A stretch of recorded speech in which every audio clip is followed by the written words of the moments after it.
I'm Sally Stanton and welcome to Snacks and Suitcases, the podcast packed with tips, tricks and real-life stories to make travelling with kids of all ages a whole lot easier and way more fun. And today I'm preparing you for a ski trip to Japan. Mom, can I pack all my teddies? Okay, let's get started. Skiing in Japan is truly like nowhere else. The snow is dry, light, and unbelievably generous. And while you are carving through the powder or digging yourself out like me, you are surrounded by everything that makes Japan so special. The food, the people, the culture, and that beautiful blend of tradition and modern life. And while most Aussies immediately think of Niseko, there are actually more than 500 ski resorts across Japan. Which is why today I'm honing in on the island of Honshu, which is home to most of the resorts. And I'm joined by BBC travel reporter Carmen. She's a mum of 3, has visited more than 80 countries, lived in Japan for 8 years, and only started skiing when the BBC sent her on assignment to a Japanese ski resort. But she knows the region well and has some insight on the big and small resorts. Carmen covers the best resorts for families with little kids, teens, non-skiers, and which resort you can access straight from the train station. Like literally, open the Shinkansen doors and you're there. And if you still can't decide, well, next week it's all about Hokkaido. But for now, let's shine a light on skiing and snowboarding in Honshu. Hello, Carmen. Hi, Sally. Welcome to the podcast. I am so glad we could make this chat happen because you're based in the UK, but you're actually in Japan right now, which makes coordinating the time zones so much easier. So thank you for fitting this in. No worries, Sally. I'm glad we can make it work. Carmen, you've had such an incredible career. You're a travel reporter for the BBC. You've got over 80 countries under your belt. Are you in a new country every week? No, sadly, no. There's a lot of repeats now when you get to this age, Sally. But I'm almost at 90. I think I'm at 88 or 89. Oh my gosh. And I did say to my husband just a few days ago, do you think I'll make 100 countries before I die? So that's the aim. Gosh. Which country have you been to the most? Oh, gosh, that is a good question. I guess UK, Australia, Singapore would be the obvious choices, I guess. That's where I have family and have lived. So what's brought you to Japan this time? This time I'm here for a hotels conference. So it's the small luxury hotels of the world, and I'm here to moderate some panel discussions, MC their awards, and to do some social media interviews. Oh gosh, what a life. And you're a mum of 3? Yes, I have 3 children, and they are all very jealous. I am here in Japan without them. And usually I would never take a checked bag. I would never check in luggage because I like to carry hand luggage only. But I've had to check a bag because I've got a long list of snacks to bring home. Yes, the best snacks are in Japan, aren't they? Yes. How old are your kids now? My daughter is 13 and I have twin boys who are 11. Do they get to come on some of the work trips? Yeah, they do. They have been on some ski trips before. They are no strangers to the camera, put it that way. Now, I know you lived in Japan for a while too. What was that experience like? Yeah, so I lived in Japan for 8 years and absolutely loved it. Although at the start, I arrived pregnant with twins. So that was, it was a bit of a daunting experience. And I think for the first 2 years, I didn't know what was going on really. But yes, we slowly got into our groove as the kids got a bit older. But living in Japan is easy with children and, well, easy from an expat point of view in that sense. Yeah. But yeah, there was certainly some amazing experiences living in Japan. Now, you've become a real go-to voice when it comes to skiing in Japan with kids. How did that begin for you? Was there a particular experience that sparked your love affair with the snow? Okay, it's quite a funny story. So I started snowboarding in my 20s in Europe. And to be honest, I was really terrible, absolutely terrible. And then I had children, and as you do, you stop doing snow sports for a while. And I was living in Japan, and it was the 5-year anniversary of the tsunami in Japan. And the BBC called me up and said, there's a really good story about skiing in Japan. There's a ski resort in Fukushima where the disaster happened, and they have got great deals. And, they're offering loads of different promotions to get people back into skiing and to get people back to Fukushima. Can you cover this story? And I was like, yeah, sure, no problem.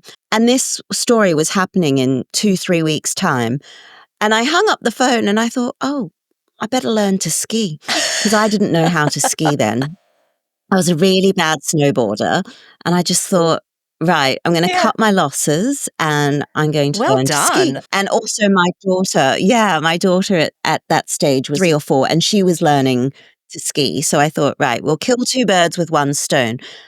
Little did I realize, 2-3 weeks is not enough time to be ski proficient on international TV. No. So I put myself on international TV with really bad Oh my ski gosh. skills. I crashed into my cameraman. I snowplowed basically the whole show. I skied into a tree as well, but thankfully that was off camera.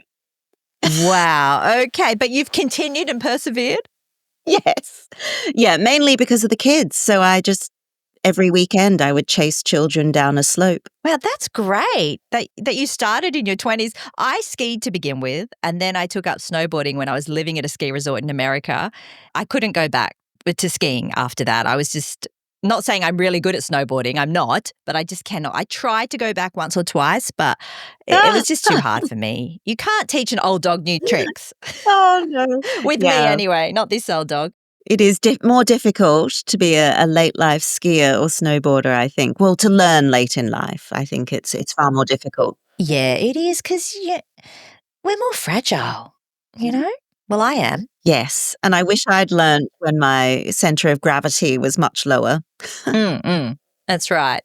Now, we all know Japan is so popular with Aussies and other nationalities, of course, but why do you think it's become a mecca for skiers? Well, there's so many reasons, because you've got the great powder snow. I think that is the number one reason, Sally. The powder snow is so soft and forgiving.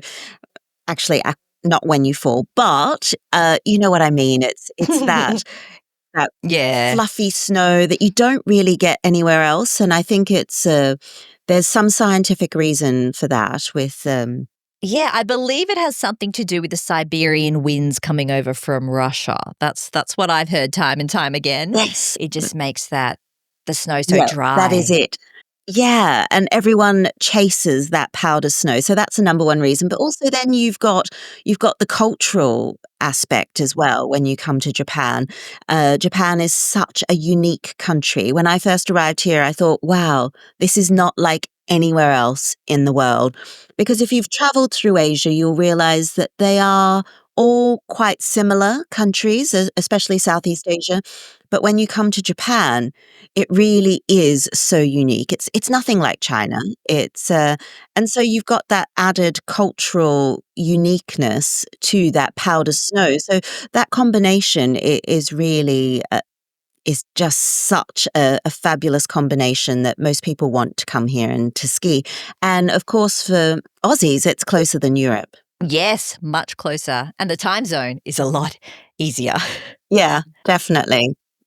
They've started to call it, I think, well, we used to call Whistler Little Jindabyne, but now I would be calling Niseko Hakuba Little Jindabyne, I think. Yeah, definitely. Yes, Hakuba is such an Aussie mecca. What makes Honshu, the island of Honshu, such a great place to ski with kids?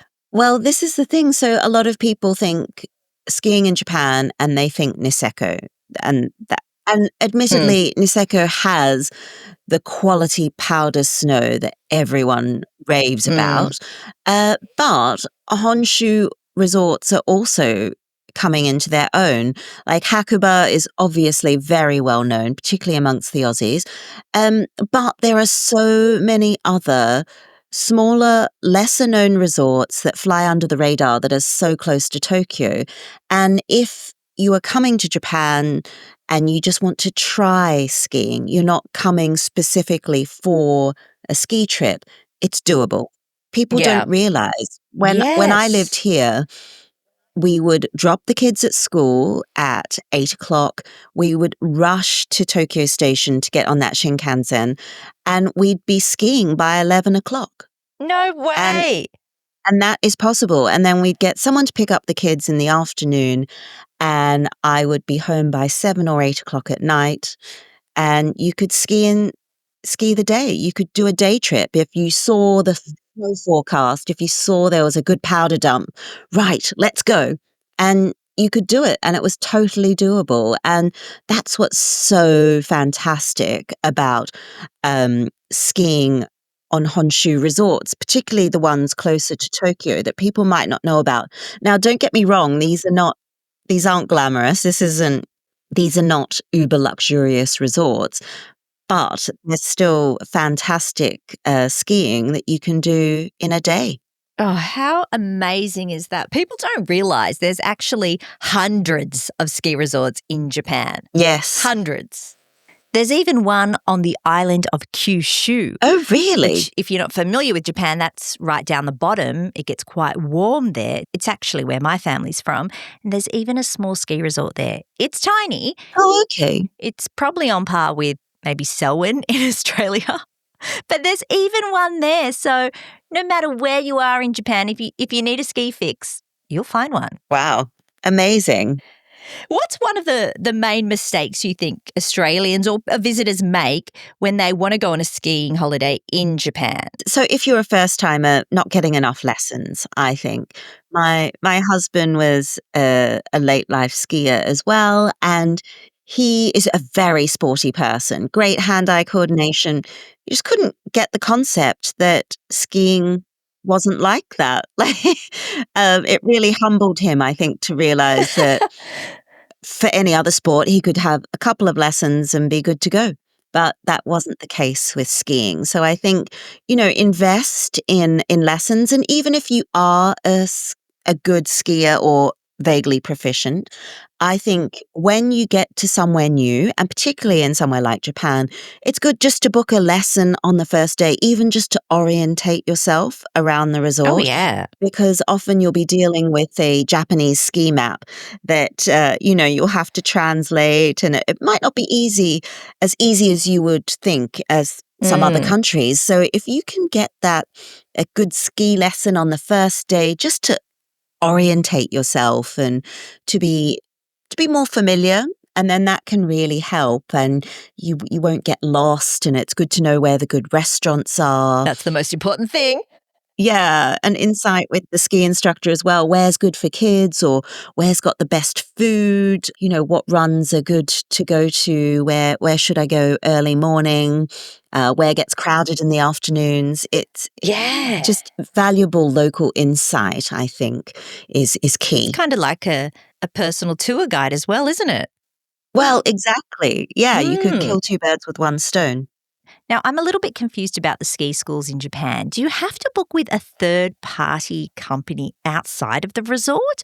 Is that consistent throughout the whole country? I think it depends on the resort. Like if you're going to a Club Med, of course they do everything for you, which is the beauty of a Club Med, particularly if you have younger children. I was all over that when the kids were younger. As they get older, yes, you do have to go to a third party ski school, but your hotel can always recommend a ski school in the Niigata area where we used to ski, which was just outside Tokyo. There was a great ski school that covered a lot of the resorts nearby, and they had English speaking instructors, so that was fab. If your kids can speak Japanese, I think Japanese ski instructors are a bit cheaper. but it'll all be in Japanese, obviously, and with Japanese children. So you do pay a premium for English speaking instructors. Right. Okay. So how far in advance do you need to book all those things? How far in advance do you need to book a ski holiday in Japan? Yeah, it really depends on when you are traveling. As far in advance as you can, really, as with most things. And Japanese are hugely organized. And I think they always book things far in advance, up to a year in advance, maybe more. And also a lot of foreigners, because they are coming to Japan and it's going to be their big holiday of the year. A lot of people do things months, if not years in advance. So it's not really a last minute ski booking destination, really. And my top tips on when to come, I would always look at the Japanese school holidays. That is key. Yeah. Yeah, look at Japanese school holidays and also Chinese New Year. Yes. Okay, so the perfect storm is when it is Japanese school holidays and Chinese New Year at the same time. You do not want to be skiing then, trust me, because it is madness. So busy. Yeah, it's crazy. So the Chinese love coming to Japan, chasing that powder, because I think a lot of Chinese resorts are man-made snow, so they love coming to Japan. Yeah, so that is really key. Chinese New Year gets super busy on all the slopes, not just Hokkaido. All the Honshu resorts get super packed as well. So yeah, I would try and come out of Japanese school holidays if you can. But obviously, January and February are the months that are guaranteed great snow on Honshu. And then you'd have to look at your resorts individually after that on when has the longer seasons, which are higher resorts, because a lot of the resorts closer to Tokyo are a bit lower, so they don't have as long a season. Do you think you can ski Honshu on a budget? Yeah, definitely. So where we used to ski was the Niigata area, and that was the closest. There's a resort called Gala. It's a direct station. It's a direct train line from Tokyo Station. You get on at Tokyo Station. Wow. The Shinkansen takes you straight to the Gala ski resort. So you literally Is this take Gala Yuzawa? Gala Yuzawa, exactly. So you arrive at the station, you take the escalator or lift up, and you're at the ski resort. It's perfect. But that resort does get super busy and it is getting a bit more expensive, but it is so affordable. It's doable in a day. You can easily do a day trip. But also there's lots of lesser known ski resorts around Gala that might not be so busy. So the resort that we skied at a lot was Ishiuchi Maruyama, it connects to Gala. And if I was going, I would just get a short taxi ride from Yuzawa Station to that resort. And then that is far more affordable. And yeah, it's totally doable. So when I put this on my social media channels a couple of years ago, I was just sharing my experiences. I didn't even think, but it totally blew up. People were like, "Oh, wow." And people were asking me for resort recommendations and things. And I was like, "Oh gosh," And it's so funny because these are just really low key ski resorts. I remember when my husband first came to this resort in Ishiuchi and he looked out the window, he's like, my gosh, this could be Vale, but they Really? haven't done anything with it. It's just Yeah. so rustic and authentically Japan. There's no big Four Seasons resort there. It's really belt and braces, but that's the charm of it, isn't it? And this is why it's affordable. I've just looked up the prices for Gala Yuzawa and it's about 7,300 yen. So that's about $73. That's cheap for us. Gosh, that's increased. That used to be like 5. Yeah, well, when I went to Niseko, I'm talking 15 years ago, it was 3,000 yen, Yeah. which is like unbelievable, right? Yeah. The $30 for us, for Australians. For you guys, it'd be next to Yeah. nothing in the pound. Yes, that's really good to know actually, that the price has increased in Gala. So it used to be around the 5,000 yen mark for a lift ticket for a day. You know, in Australia, it's like 200 and something dollars a day. Yeah, it's bananas. And don't even look at the States. The Oh, States is astronomical. yeah. I think that's why Japan is also very attractive. Yeah. And you can also book online now at Gala Yuzawa. You can get a lift ticket plus ski hire. And if you do it online, they can put your skis in a locker. So when you arrive, you just go to that locker. You've prepaid. What? Yeah, they've made it really, really easy. But that is why Gala does get quite busy. Also at other resorts nearby around in the Yuzawa area, like Kagura, I remember midweek they would do things like Ladies' Day. So yeah, females would ski half price. Thank you very much. I'll take that. Yes, yeah. So Ladies' Day would be perfect for a mum's day out. Yeah. And some resorts do kids ski for free, children under 12. Oh, wow. So that is really good to know. If you just do your research a bit in advance, and midweek skiing is always more affordable and less crowded if you have that option. Would you recommend, if you're a family coming to Japan to ski, do you think getting a package is best or doing it yourself, buying the lift passes, booking accommodation, finding transport? What would the best way be? I would always go with a package. Packages will often be able to get you good deals. You know, you might be able to get a discount on your ski hire, like the equipment hire, those sorts of things. And I think packages are always bundled in together. So that always really, really does help, particularly if you're coming from overseas, and the ease factor as well. That can really make life a lot easier for you, particularly if you've got children. Yes. Take some of that decision making away. Exactly. So you can enjoy the trip. Yeah, I agree. I think that's what I did once, but I had no children back then. So it was just me and my partner, and we went to Niseko, and that was before it really blew up. But we still had a great package deal, and it included the transfers from Sapporo Airport. Which makes it a lot easier. But did you do much driving around the snow in Japan? Yes, we did. We had to get snow tires for our cars. So we did do a lot of driving around there. I mean, I was petrified. I was petrified on the bus in the snow in Japan because the snow, it's not like here. It was banked up like meters and meters, and they had these big flashing lights to a point where the road was because it was a blizzard and we're driving in it. Yes. Oh, yes. It's nothing worse than driving through a blizzard. It's absolutely terrifying where you can't see anything in front of you. You're following the little line on I just had to follow a bank of snow on the left-hand side. It was, absolutely terrifying driving through a snowstorm. Mm-hmm. So the idea of catching the Shinkansen from Tokyo straight to the resort is very appealing to me. Yeah, so that's another beauty of some of these resorts, that they will get you straight there. So Gala Yuzawa, yes, and then if you just go into Yuzawa, you can catch a taxi. Resorts are about a 20-minute taxi ride from Yuzawa Station. There's lots dotted around. So that is helpful. Places like Hakuba are a bit more difficult to navigate.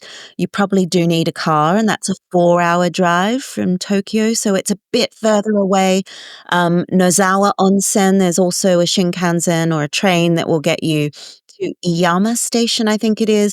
And then you can get your hotel to pick you up. And then that transfer is only 20 minutes or so, and there are buses, obviously. But Gala Yuzawa is really quite unique in that it takes you directly to the ski resort. So that's why it's really popular.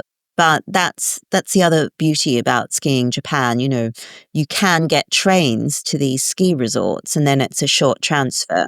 Did you ever travel with equipment, so with your skis or snowboard on the train?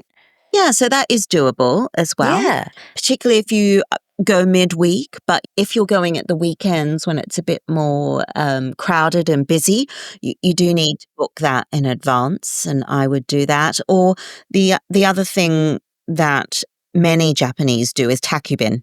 So that is a luggage transfer service. Similar, is that the same as Yamoto, the black cat? Yes. Yes. Oh, I love this. If you're going for a day trip, of course, you're not going to do that. Or you might be able to do it a couple of days in advance, and you'd send your skis out ahead of you so that you can just get on the Shinkansen with no baggage. And that is really inexpensive. I think it was like 3,000 yen, between 3,000 and 5,000 yen, depending how big your luggage was. And that was always a good option as well. I just love luggage forwarding. I wish they would bring that here. When you're in these villages, is it easy to walk around to go out to dinner or try something different other than skiing? Is there a shuttle bus or something like that? There's usually taxis if all else fails. Some places have a few little restaurants. It depends how big a resort you go to. Nozawa Onsen obviously has loads of little restaurants, izakayas, bars, and hakuba as well.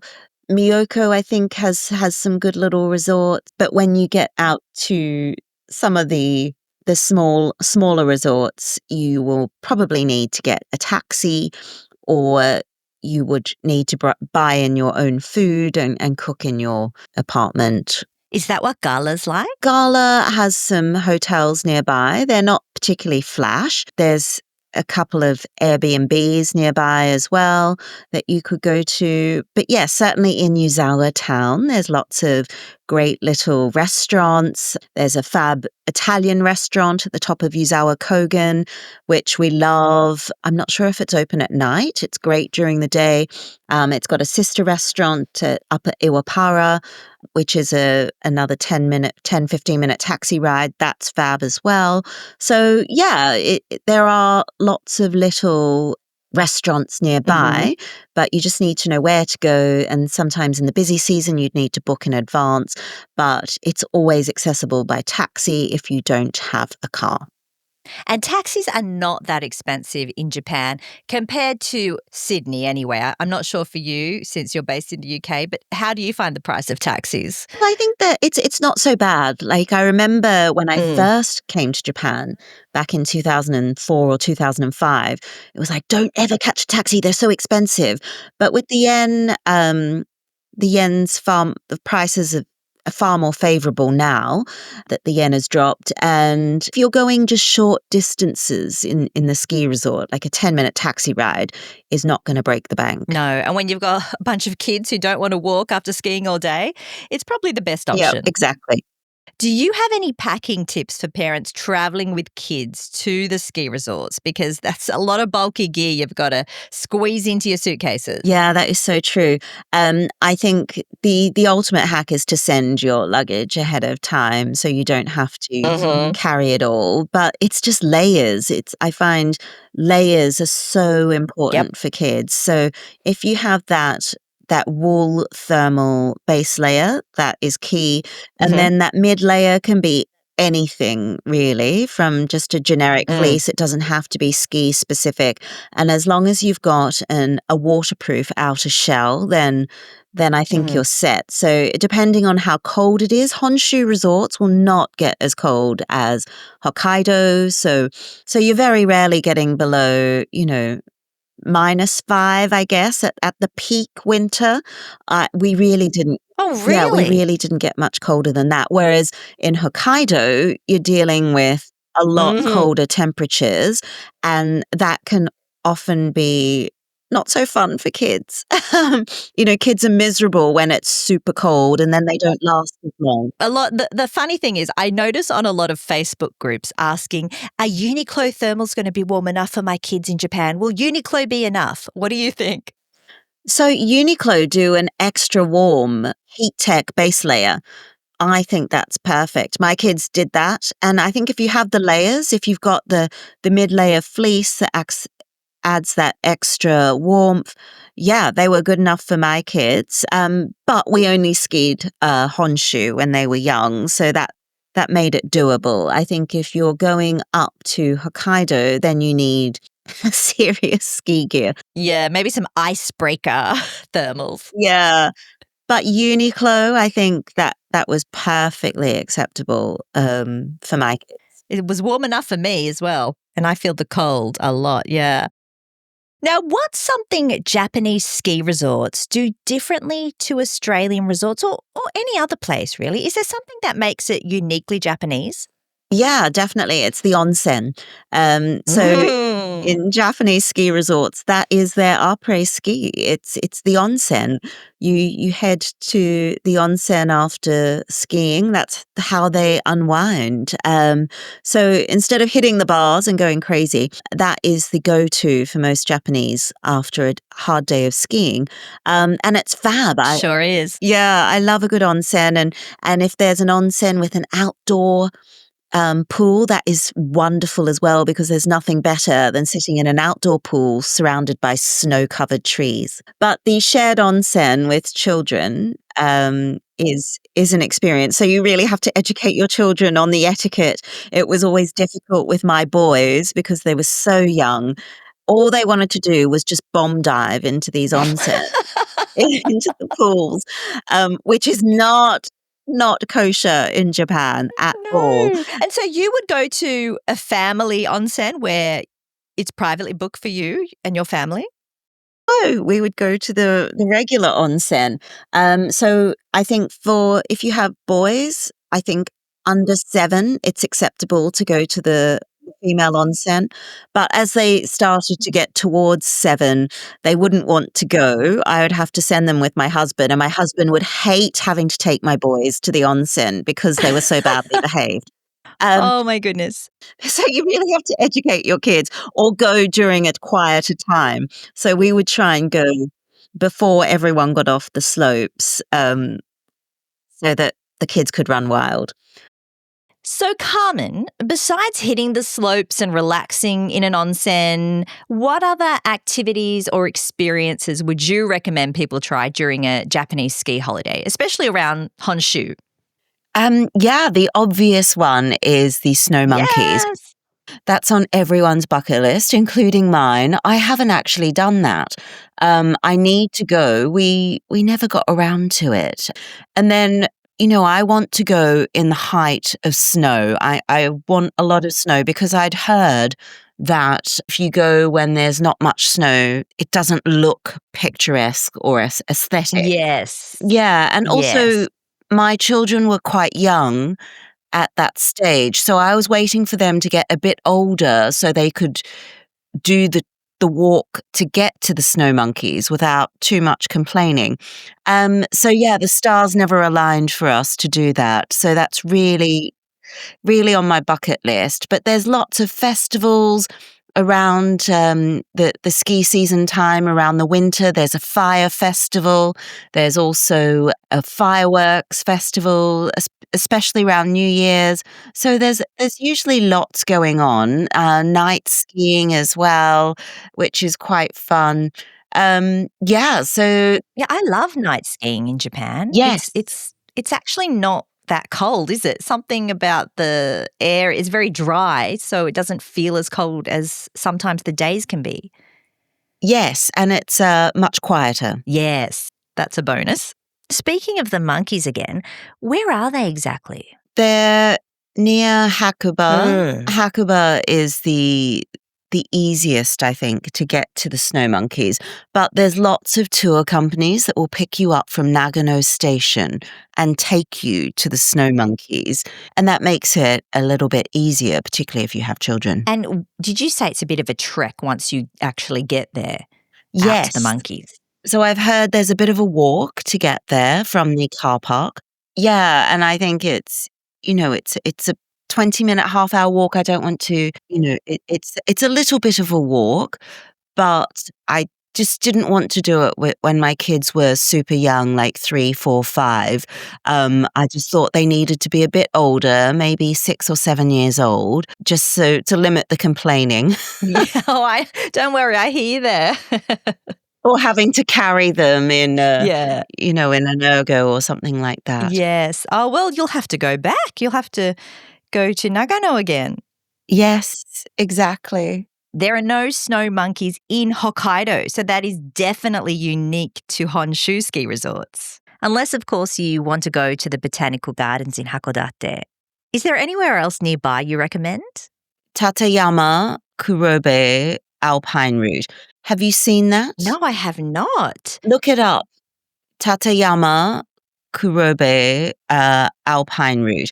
It is stunning. This is like it's a corridor, a wall of ice, two walls that, it's a road that is Wow. these huge ice walls that are 3 times the height of a tour bus. And Oh it's my stunning. goodness. I'm looking at it now. Yeah. Wow. So that is around that area as well, around the Nagano area. That's also on my bucket list, and I would highly recommend it. But the thing with that is it's not the time to go when you think. You would think you would go in January because that's when Yeah. the ice is it's a lot later in the season. Towards the end. Yes, it's the end of the season. That's when the ice walls are at their peak. And is this somewhere you can drive yourself? Yes, but there's lots of tour buses that go there. But it's known as Tateyama Snow Walls. It's just stunning, and I would love to go Okay. there. I think it can be done as late as April. And that's in the same region around Hakuba, Nagano? Yes, around the Nagano. Oh, wow. Okay. Can't really ski in April in Honshu, can you? Yes, you can. It depends on the higher resorts. I have skied in April at Kagura. Some of the higher resorts in Hakuba are still open. Obviously, not all ski runs are open at that time of year. But it's cheaper, it's quieter. Sometimes the snow's a bit slushy in the afternoon. But if you're willing to I don't mind that. if you're willing to take that risk, and also it's sunny. It's beautiful and sunny. It's warm. You can ski in a t-shirt. Yes. Spring skiing is the best. All right. So I've got a list of questions here that I thought I'd ask you, and you can maybe answer with the first resort that comes to mind. What do you think is the easiest resort to get to from Tokyo? Definitely Gala Yuzawa. There's a direct Shinkansen direct to the ski resort. You can't go wrong. The station doors open, you get out, you go up an elevator, and you're there. Couldn't think of anything easier, really. Yeah. Most family-friendly resort. So easy runs, childcare, ski schools. Yeah, there's a few options. So Hakuba, you'll be spoilt for choice because there's so many ski runs. There's a lot of ski schools there, but it's just not easy to get to. It's not a day trip. Could do it in a weekend, but you'd be rushed. That's a proper week. Closer to Tokyo, I guess there's the Prince Hotel in Naiba. And that connects to a lot of resorts like Kagura, which is quite extensive as well. But the Prince Hotel is very Japanese, but it is massive, and it almost has everything under one roof. I love the Prince hotels. I've stayed in them in other areas of Japan. Yeah. And there's also a new hotel that opened that was quite popular a few years ago, Lotte Arai. And that is... I've heard of this. Yeah, that's around that same area. There's lots of things under the one roof. It's got... The resort itself has a swimming pool. I heard it's quite luxurious. Yes, it's luxe. It's newly built. So it was built in the last 5-6 years. It's great. It's got a climbing wall for kids if the snow's not great. So that was also another option. And Miyoko Kogen, that is also coming online as becoming a more popular. More resorts are coming. There's grand designs for Miyoko Kogen to become the next Niseko in the next 5 years. Ooh, that's some good insider information. Miyoko Kogen. I actually thought that was one of the quieter resorts. Yeah, so it is. You're right. It's quieter. It's not as easy to get to. It's a train. It's a bus. But there's big developments afoot at Miyoko Kogen. So watch this space. What about for teenagers or families who are a little bit more hardcore? So any resorts with those kind of snow parks are hugely popular with the teenagers. So Hakuba, obviously, Kagura, which is a resort near Yuzawa, that has a great snow park. I think lots of them do. It's just how large or extensive the snow park is. Yeah, you've mentioned that resort a few times. I've never heard of it. I think you said that one is quite high as well, so it might have the longest season? Yes, in the Yuzawa area, definitely Kagura is your best bet. It's a large resort. There's a decent sized gondola that will take you up, even though at the base of the gondola there might not be snow. When you get to the top, there's often snow as late as April. Wow. And what about for intergenerational travel? So you might be bringing the grandparents along. They may not want to ski. I just love Nozawa Onsen. It's got that lovely small town feel. You don't need a car there. You can walk everywhere. There's so many onsens to do.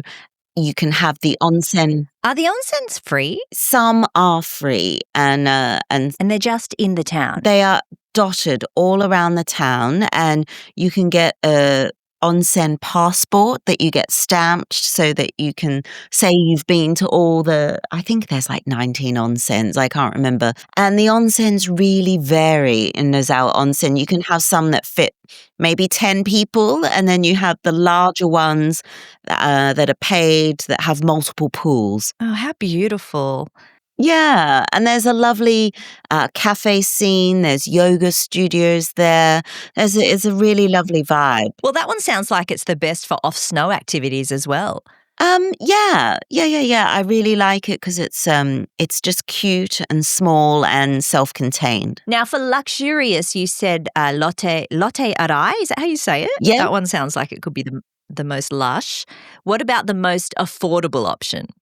If you're looking at affordable, I would go around the Yuzawa area, and then you're not looking at resorts, you're looking at Airbnbs that you can get around there or guest houses. Um, but they're rustic, they're shared bathrooms, you might be sleeping on tatami mats. You can really rough it. Well, sounds authentic. Yes, you can rough it and do it on a budget. What about for you? Where would you like to go next? I would really want to go back to Myoko Kogen just to see the development because I know big plans are afoot there, and that's really on my bucket list. And the one thing I didn't do when I was in Japan was Zao Onsen. I really want to go there. You need to Google it because it's called Snow Monsters, and the way that the snow falls there on the trees, it looks like monsters. They are stunning and it looks fantastic, and I really would like to go there. It's just not as easily accessible to get to. It's not a straightforward train journey. It's a train and a transfer, or a train and a bus. But that was high on my bucket list as well. Zao Onsen, ZAO. It sounds like natural snow art. Yeah, it's really beautiful, and it's just famous for its snow monsters. You know, you're skiing amongst these I guess monsters, like towering trees that the way the snow's fall on them looks like you're skiing in amongst a forest of monsters. Well, let's try and wrap this up. Do you have any last tips or words of advice for anyone heading to Japan for a ski holiday? Yeah. My advice is for people looking to book a ski holiday in Japan, I would book as far in advance as you can because it does get very busy and it's hugely popular, particularly amongst Aussies who are going in the Australian school holidays. But at the same time, do check out when is Chinese New Year and when are the Japanese school holidays, because that can also make the resorts super busy. Yes, I actually skied on New Year's Day in Japan many, many years ago, and my memory is so many people dotted down this very steep slope that I was struggling to get down. So it might not be the best day to go. Yeah, maybe not. Oh gosh, that sounds hectic. That was in Hakuba, but it was still amazing. All right, now, Carmen, I give everyone 5 fast questions at the end of my chat. Would you like to participate in that one? Oh my goodness. Okay, yes. Carmen, which do you prefer, window or aisle seat? Oh, definitely window. Complete this sentence. When traveling, I never leave home without my... Packing cubes. Oh, you're a cube girl. Yeah. Well, you said you only do carry-on, don't you? Wow. That's another story. Beach, city or snow holiday? Well, given the theme of this podcast, it has to be snow. Yes! If budget wasn't a factor, what's your dream destination? Oh gosh, Bora Bora. Oh, wow. And finally, what snacks do you pack in your suitcase? I love a piece of fruit. I would always try and grab a piece of fruit. I always find that you don't get enough vegetables, fruit and vegetables on the road. You tend to eat rubbish and crap food. You do. Yeah, you're always resorting to fast food snacks. So if I can pack a piece of fruit, I would steal an apple from breakfast, for instance, or pack a piece of fruit from home. That's always my go-to, so I can feel vaguely healthy on the road. I know. That is the hardest thing, isn't it? Eating healthy when you travel. It's hard to get a salad. Yes. I'm with you. I pack apples as well. Just make sure you eat them before you arrive in Australia because you'll get in trouble if you bring that into our country. Contraband. Yes. Thank you so much, Carmen. I've learned a lot about skiing in Honshu and I'm ready to go. Can I come? Yes.